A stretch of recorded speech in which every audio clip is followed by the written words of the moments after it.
Hello everybody and welcome to the first webinar in Engines Leading Out of Lockdown series. Today's webinar is about identifying and making the case for the customer experience projects that will make a difference to your organisation. We're going to explore what's changing in the world and some of the challenges that businesses face. We're also going to set out an approach that you can use to identify, prioritise and tackle the experience challenges you'll face in the months ahead. Kia ora everyone, my name is Keita Twist. I'm a service designer and a client director for Engine in Dubai. Today I'm going to be your moderator.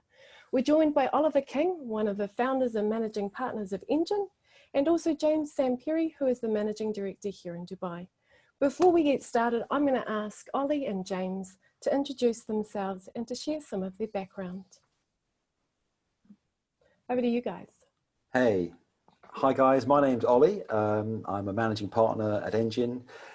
Engine was founded 20 years ago. My background is as a designer, and over the last 20 years I've really enjoyed working with all sorts of organizations in all sectors: aviation, hospitality, retail, financial services, automotive, helping them understand where, when and how they can improve the experiences that they provide their customers. And I'm really excited to be with you today. Hi guys, I'm James. So I'm the managing director here in Dubai. So my background is more in research and development and design. So I head up our studio out here. I've been sort of doing that since 2013 and working with a bunch of clients in the Middle East across a whole range of industries. So yeah, really pleased to be here. Thanks, Dave. So we're going to divide today's webinar into 4 different sections. First up, Oliver is going to talk us through what we refer to as the human truths. So these are the big shifts that we've seen in terms of people's needs and preferences, and I guess their requirements, might be another way to say that. James is then going to talk us through some of the customer and employee experience challenges that lay ahead. Some might be quite obvious and some might not be. Then we're going to go back to Ollie to bring us up to speed on what are the sorts of conversations that we're having with clients across the many sectors to give you a sense of what they're wrestling with. And then finally, James will present to you the toolkit, which is why you're all here, in which you can download for free. That's going to help you to identify, to prioritize and tackle your own unique profile of the CX challenges that you're going to face. If you have any questions at all during this session, please submit them through the chat feature. If we have time at the end, we'll address them or we'll get back to you afterwards. So let's kick this off. Ollie, talk to us about the truths. The truths. Well, I think the biggest truth of them all is obviously that we're not going back to how things were. And I think that's the number one thing that organizations and individuals have to get their heads around. If as an organization you're waiting there for things to kind of go back to how they were, to customers to come in as they did do originally, then you're kind of going to be waiting a long time. What's really important is that we all embrace change and we all move forward and adapt quickly to the changing circumstances that we see. The second truth is, again, something that we're all experiencing. Being here now is evidence of that, about the remote nature of life now, and that will remain as we go forward. But this is really being driven by really the migration of work coming online, the way we're all home working now, and what that's all about, and the challenges that presents to us as individuals, our need to be much more flexible about how we work and control our schedules more. Obviously, digital first businesses who kind of serve into this space already are doing exceptionally well here. This truth is also being driven by what's happening in education. Schools are closed, kids are at home, they're having to learn and adapt. Parents are having to learn and adapt and becoming teachers or teaching assistants, helping their kids learn as the classroom has moved into the front room. And I think the third thing that's really driving this is obviously around health and the need to have far more, or what we're seeing now, more digital interactions with doctors and medics to help us manage our health concerns, not only from a kind of physical well-being, but also from an emotional well-being. So digital consultations are really driving this truth about remote by default. The second truth is this idea about being purpose-driven. And what we're seeing here is that people quite naturally are really rallying around brands and individuals that are demonstrably making a positive impact on the world out there right now. We're seeing that 62% of people are far more likely to purchase from these brands. So there really is a massively increased sense of purpose out there. And we can see that again as a way that we are, recognizing and looking out for the key workers in our world right now, the people providing those key services. We're becoming much more appreciative of local services. There's much more local loyalty out there. The corner shop has taken on a profound new meaning for us now. And also there's a much greater sense of community out there, which has really been driven by the sense of isolation that many people have felt, and therefore a need to kind of reach out by other means to our friends, our neighbors, our families, and to connect together. The third truth is this idea of homefication. And what's driving that is the realization that now, having to kind of retreat into our homes for the times that we have, we've had to really understand how we live and work in those spaces. Comfort is an incredibly important thing. The home is the center of all of that. And we've certainly seen an increase in home spending to make sure that our homes are as comfortable as they possibly can be. We've seen issues around here around productivity. For some people, working from home has enabled them to be far more productive than they've ever been before. They've got rid of the daily commute. That feels great. Conversely, for others, it's felt less productive, endless calls, childcare restrictions, etc., and their routines have been massively disrupted. Also around homefication is this notion of relaxation and play, that we're spending far more time than ever before on domestic tasks. My wife and I have cooked 3 meals a day for the last 10 weeks, living in our house as much as we have now. Domestic jobs have increased. That really shaped what we do and how we live. There's also much greater focus on entertainment, whether this is about buying into entertainment services or the simple things to get by. But the home necessities are becoming much more important to us. The third thing is this idea of health. Clearly in this environment, our health concerns are massively amplified, and people need reassurance from all quarters. We're very conscious about placing unnecessary demands on our health services. We don't want to pressure those systems, and what we're seeing now is a rise of new ecosystems to begin to serve those requirements. Mental health and emotional well-being has also become critical, and we're seeing great shifting attitudes towards that, with people demonstrating far more empathy and greater willingness to speak to others and share their thoughts and feelings and seek help where they require it. And certainly going forward, thinking about it from a business point of view, the mental health and well-being of employees is more important than ever before. So businesses that can help to look after their employees in that way and provide that as a wraparound service are certainly going to be in a very, very good place. The fifth one is this idea of wasting nothing. We're becoming very, very conscious of what we're consuming.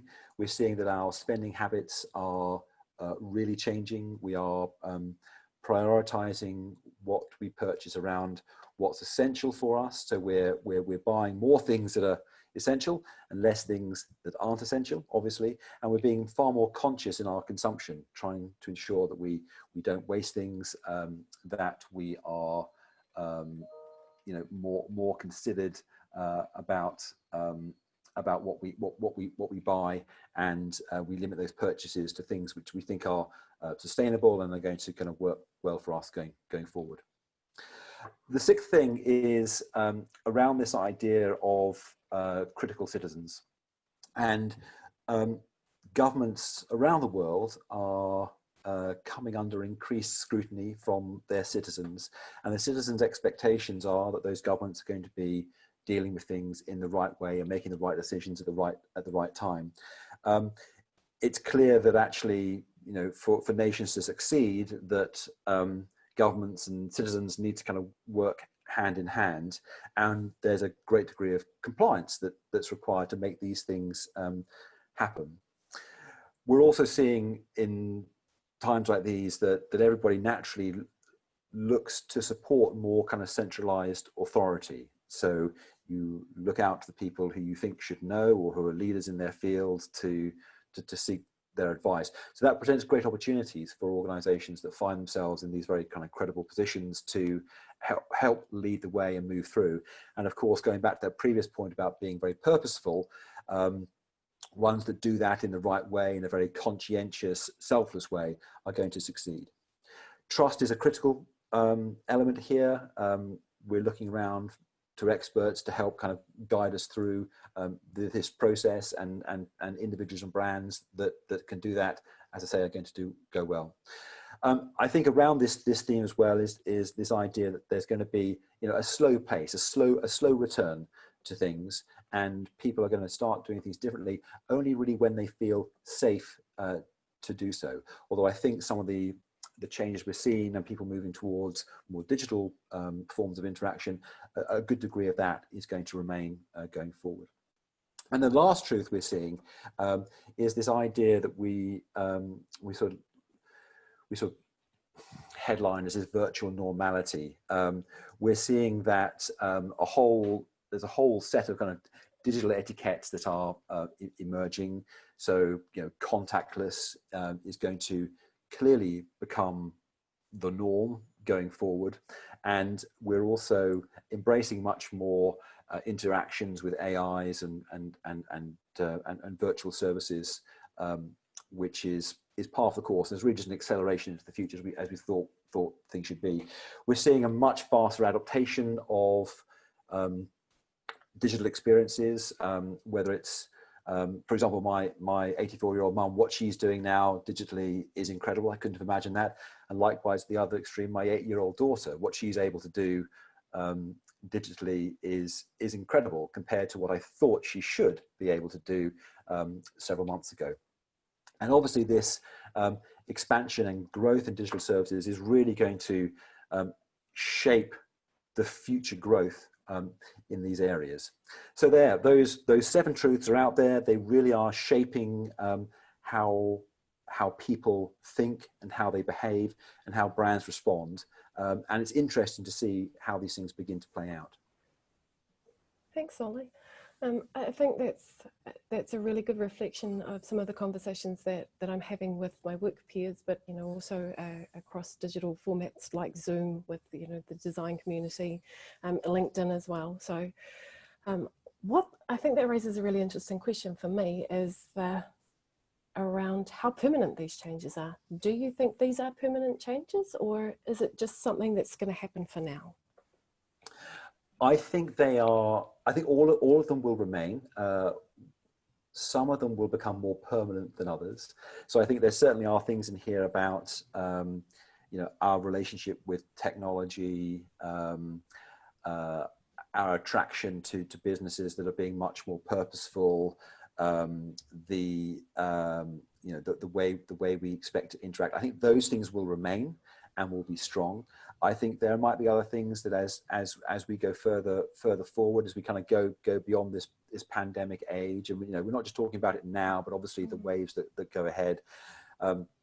our concerns of health are going to remain, but as we, as vaccines emerge, etc., things like that will begin to drop back. But I think what we've seen here is like a step forward into the future.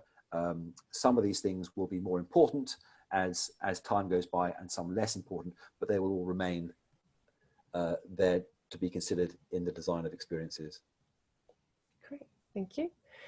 I think that sort of poses some really interesting challenges moving forward.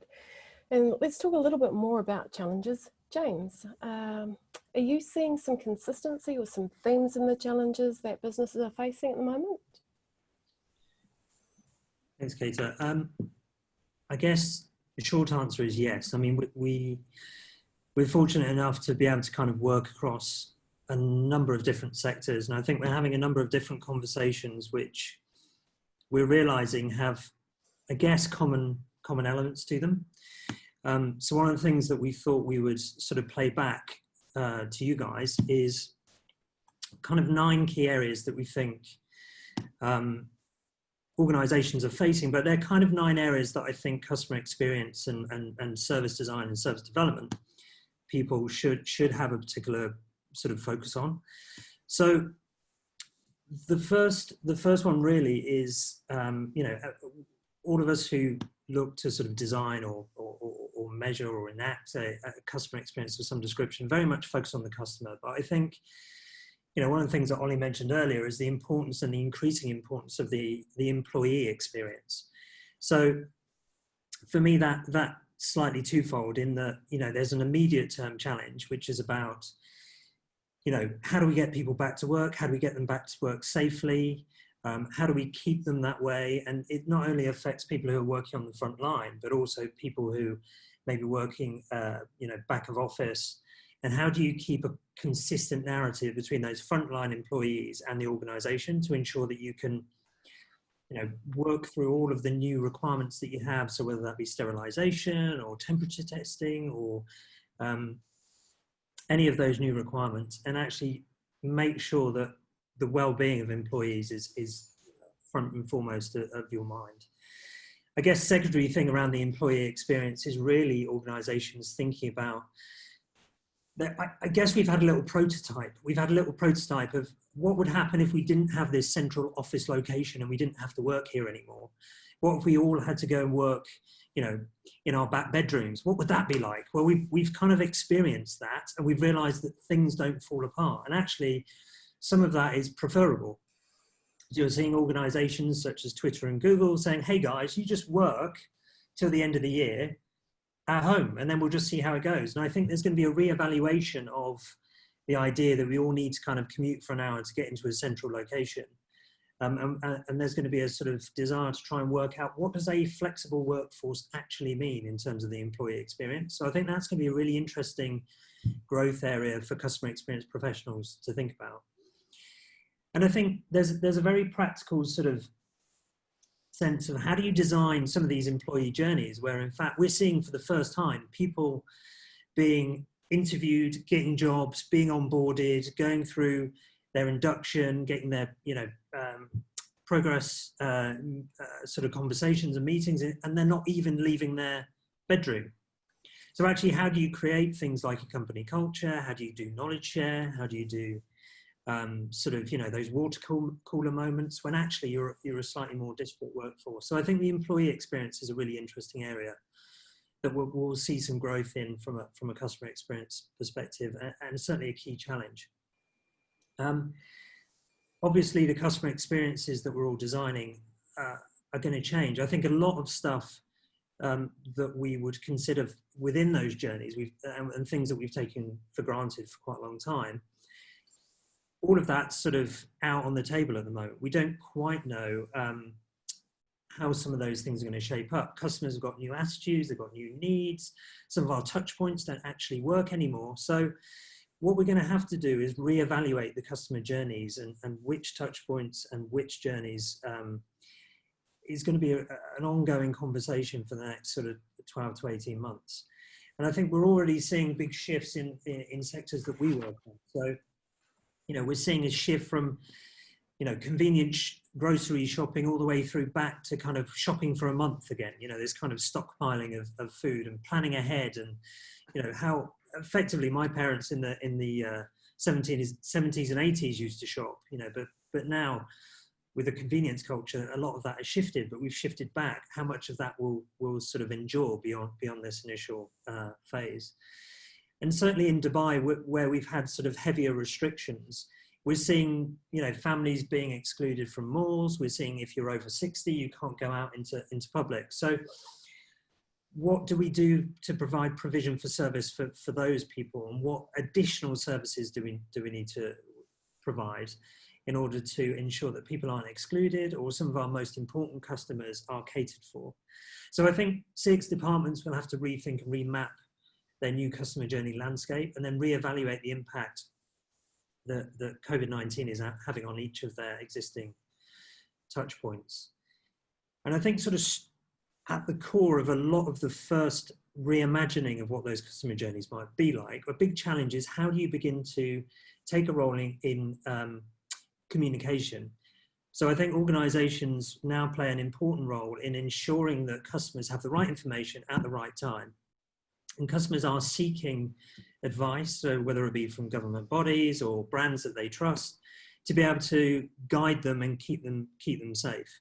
And I think one of the biggest challenges from a customer experience perspective, and also specifically when you're thinking about delivering services on the front line, is how do we help our customers help themselves? How do we help them model the right behaviors and help them be able to help us effectively create an experience, whether it be in a physical space or in a digital space, that we all adhere and look after each other's sort of interests and our health. So whether that be, how do you keep 2 meters distance apart? You know, the nature and the way that we communicate to our customers is very different now. And the requirements, I think, will endure beyond this sort of initial restart period. And I think the guys on the front line, you know, we realized that it's through this sort of difficult period, we've realized how important frontline roles are. So whether that be sort of your health professionals working in the supermarket, all the way through to effectively delivery drivers who have been working throughout this period. And actually we need to ensure that anyone who's working on the front line delivering a service is equipped not only with some of the, you know, safety aspects and some of the well-being aspects that I mentioned at the beginning, but also how they can be equipped to accommodate new requirements, new service behaviors that they're having to deal with. So for instance, how do you police, you know, a group that is too large? How do you police someone who isn't wearing a mask walking into a supermarket? So these are all very challenging service scenarios that you need to kind of begin to think, how do we tackle that at a very tactical level? And I think what's really hit all organisations across the board very hard is obviously the impact on revenue. So 2 things that they're wrestling with is how do we recover the existing revenues and how do we find opportunities to create new revenue streams? So I think from a CX perspective, that's really how do you integrate with perhaps digital programs or operational programs which are thinking about how do I ensure that the access to this service is as seamless as possible, so we don't create any more barriers to why someone might be able to access or purchase something. But importantly, I think customer experience has a really important role to play, and this is something that lots of organizations are challenged with, is reimagining the model of how they deliver their service and their experience in the first place. Vox Cinema, you know, out here in Dubai, are really, really challenged with, are people actually going to come back and sit in a dark room, you know, next to someone else ever again? So one innovative thing that they've tried to do is, you know, what happens if you go back to the drive-through format of the cinema? How do we, use cars as social distancing, but create something very experiential around it? So that's a really interesting way of how they've begun to try and reimagine things. But I think what fundamentally sits at the heart of how you might be able to kind of recover some of that revenue, really digital sits at the heart of that. And I think those with digital capability is really linked directly to financial recovery. And I think for a long time now, certainly within our sort of field of vision, corporations have been very focused on digital transformation. I think the irony of that is that I think, there's a quite widely published Forbes paper which says that 70% of digital transformations actually fail. And I think, this is the time when actually digital transformation is effectively at the center of how an organization might recover completely out of the period that we've just been through. We're already seeing supermarkets, for instance, creating 600,000 new delivery slots. They're seeing their businesses shift from, people coming into stores to actually them going to people's homes, which is understandable. But the scale of that change and the requirement around that digital infrastructure and the digital experience that sits on top of it is just, quite frankly, bonkers. So how do we as customer experience professionals support that effort? And I think a caveat to all of this digitalness is, I think all of us have felt it, throughout these last 10 to 12 weeks, is I don't think digital will replace the need for social interaction. Inherently, we as humans are social beings, we're social creatures. I think we've all struggled not trying to replicate that social interaction. And I think people will return, and we just need to understand what the blend of digital and those physical spaces is in that new world. And I think a lot of that sort of digital change will be supported by regulation change. So what we're seeing is a lot of the barriers to presenting an experience across a multitude of different services is that a whole industry has to sign up to something. So if you imagine contactless payments, there is an infrastructure that needs to be in place and a set of protocols that need to be in place that are consistent amongst retailers.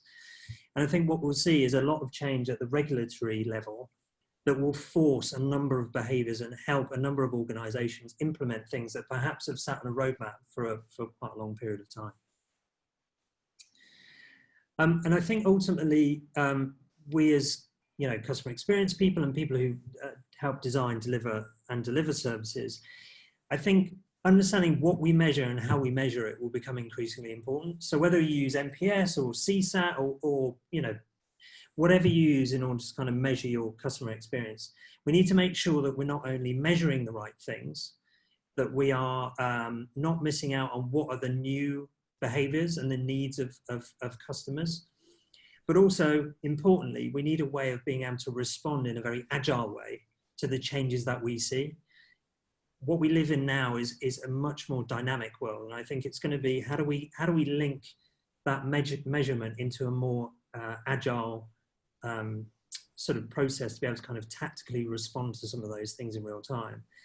We see it with airports, but we're seeing it across, lots of other service operations and businesses. So that is very much the last thing that people need to consider as a key challenge. So I might be a little bit bold here, and posit that when I think about service design and I think about some of the areas that when we're designing things that we look at, a lot of the challenges that you're talking about at the moment are challenges that we would be looking at as part of designing a business, right? So how do these challenges differ from what was and what is now? It's a good question. The way that I would think about the period that we've just been through is effectively it's been an accelerant to some of the longer term trends that we've seen. So I don't think there's necessarily any super radical things that perhaps weren't long-standing trends that we'd seen previously. I think what it's done is put it at the center of an organization's success now. So it's directly linked to how well are we going to recover out of this. So organizations that aren't thinking about their employee experience, their digital strategy, how their welfare of their employees and how they communicate to their customers will fare probably less well than those that are. That's a really good point. I think if I rewind maybe 3 or so months ago, one of the things that was becoming more prevalent in design was thinking about not only the customer experience, but the staff who deliver that experience to your customers and what's their experience like. Yeah. So thanks for that. Right, let's move to part 3. Oliver, I know that you've been talking to a lot of businesses in the last few months. What are they talking about? Well, as you can imagine, they're talking about a lot of things. Been speaking to all of our clients across a whole bunch of sectors, and it's interesting when you kind of get into those conversations. You realise that within the actual organisations themselves, there are different types of conversation taking place depending upon the role that the person has, and also there are different types of conversation that take place depending on the sort of business they are and the sector that they're in. But when we kind of step back from it all and try and take stock and make sense of what we're hearing, it feels like there are kind of, very broadly speaking, three types of conversation that are taking place. And again, these aren't about specific businesses or sectors or specific roles within those businesses. But the first one is the very obvious, the very immediate one, which is around actually how do we restart? What is the minimum viable service that we can provide so we can kind of continue to operate, continue to keep some revenue in, continue to keep our people employed and look after their jobs and their prospects. Now, this kind of restart conversation is typically very, very operational. It's very much about the front line. It's about, it's a devolved conversation where frontline staff and management are kind of going, okay, how can we do this thing in the right way? How can we keep ourselves safe and secure? How can we keep customers safe and secure? What this results in is the tape on the floor, the perspex screens, the way things are being reorganized to give kind of physical space between people. So that's kind of a level one conversation that takes place. The next sort of conversation we hear often is one where organizations are trying to get their head around how can we provide this experience going forward in a sustainable and an engaging way. So it's recognizing that these changes are here to stay, and the old questions remain around how do we differentiate ourselves, how do we stand out. Now it's in these conversations that you realize that some of the things that have always been important remain important around, getting the experience right. Customers have a choice about where they go and why they go there. They want to go somewhere where it has the right experience for them. Now, these kind of reconfiguration conversations are ones that generally within an organization have some kind of steering group behind them, because they tend to be conversations that require several departments to work together to deliver a solution. So typically it might be, what happens in store and what happens digitally. How can we bring these things together? And what these conversations are seeking to do is to simply kind of redesign what that experience is and find a way of delivering it in a desirable way that resonates with the needs and requirements of customers and critically staff. And then the third type of conversation we're having is a much bigger conversation. The conversation we're hearing is a much bigger conversation that's at the same time both exciting and understandably terrifying for lots of organizations, because it really is a conversation which is about transformation. For some businesses, the ground they're standing on has suddenly shifted and is reformed, and some of the decisions and the strategies and the programs that they had imagined themselves continuing with 3-6 months ago are no longer relevant. What does that mean? What do they do?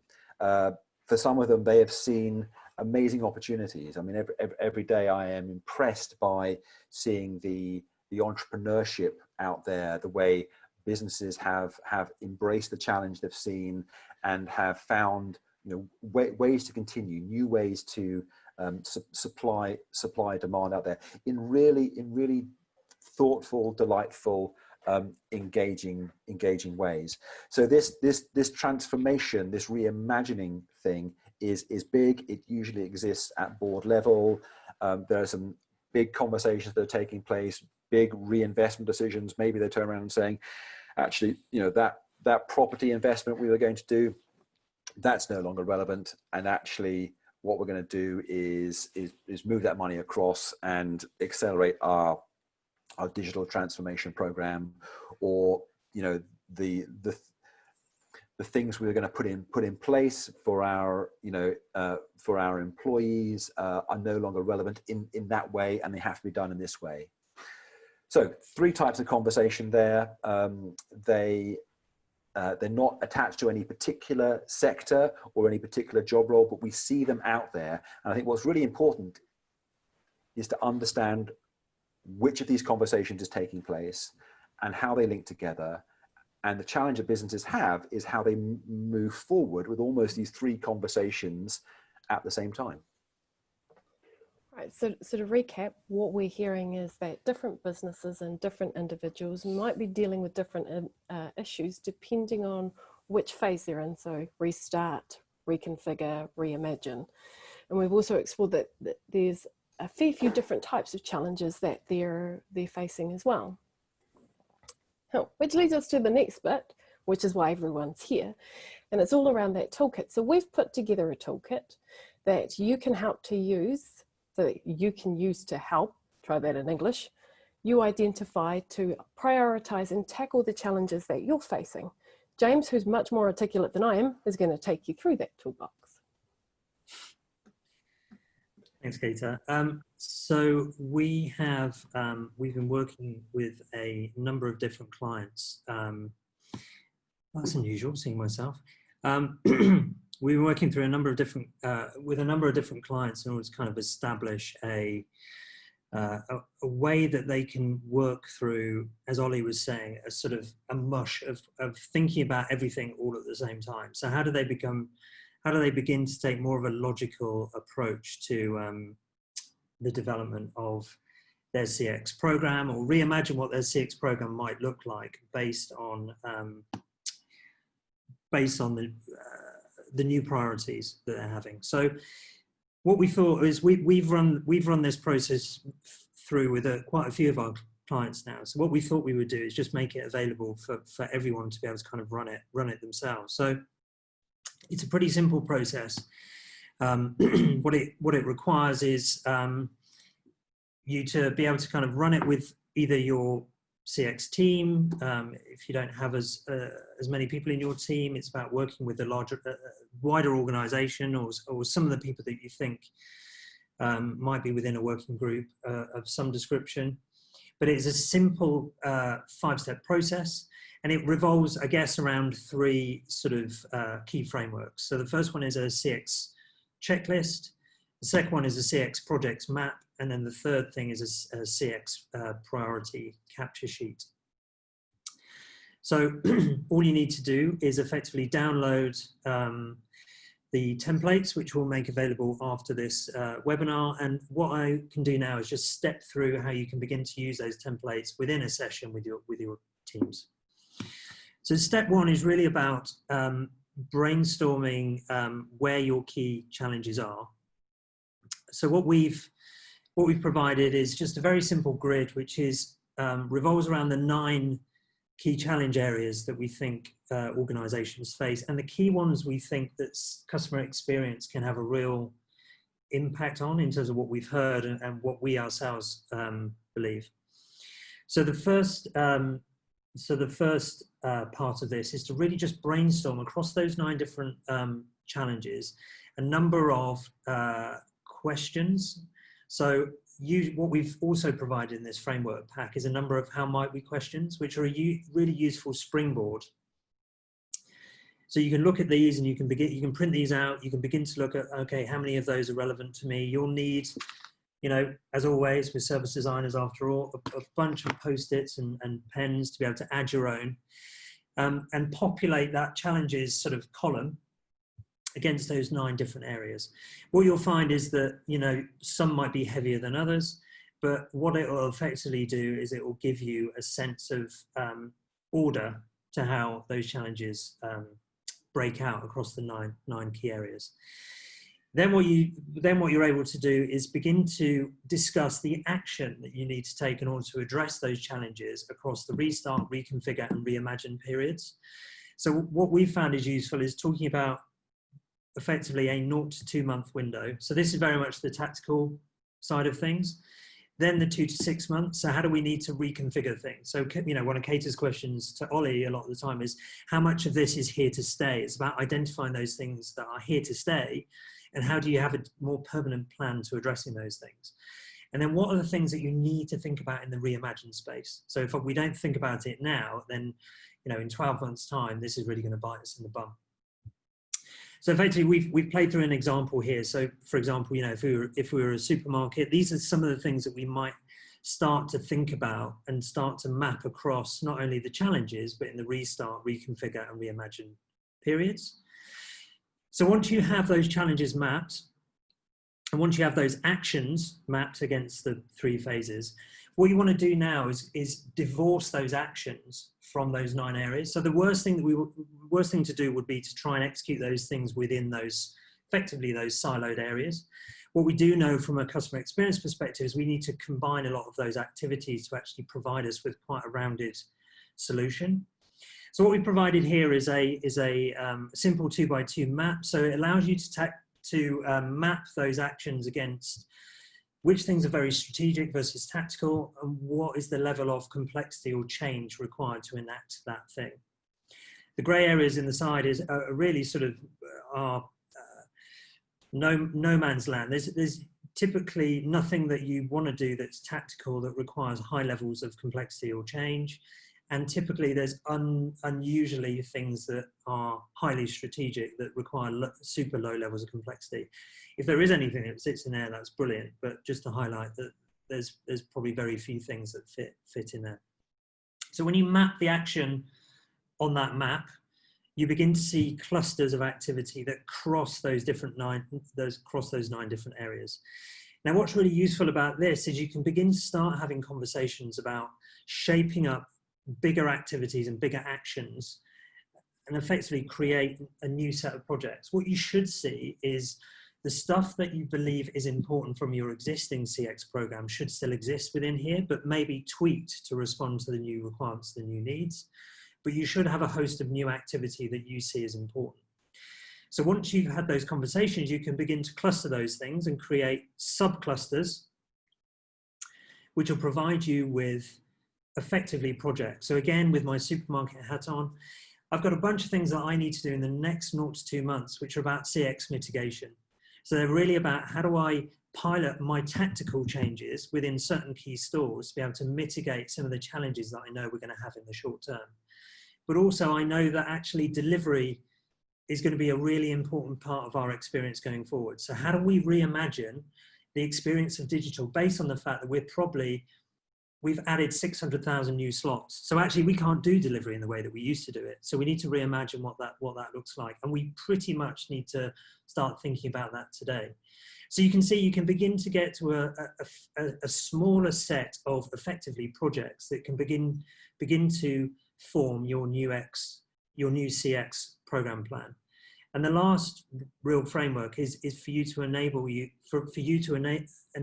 and your team to build the narrative. So how do you build the red thread across what we do in the restart period and how that builds through the reconfigure and reimagine period? So that's really simply a way of recording not only what the projects are, but defining what you believe the next steps are in order to kind of make those things a reality and execute those things. And really that begins to feed into 2 things: your detailed CX plan and program, but also importantly, the strategic narrative that helps you talk to the organization about the challenges and the role that CX could and should play within the recovery effort. Brilliant run through, James. Thank you very much. So, team, it was lightning fast, but what we can say is shortly after this webinar ends, we will be sending an email out to you all with a link where you can download that. Toolkit for yourselves. We will make the slides available as well, and I believe we might even get, just in case you're not sick of hearing us talk, access to the webinar video. Right, we're just about to wrap things up, but reflecting back over things. And I'd like to end on a relatively positive note, thinking about the silver linings. Some of the silver linings for me in the lockdown period was my husband learned to make pizza bases. We've had pizza. Less of a silver lining for him was I started to cook, baking. They weren't cookies, they were more yuck bars. Thinking about some of the silver linings, what do you think some of the silver linings from the pandemic are? Ollie? You're on mute, buddy. I'm on mute. Thank you.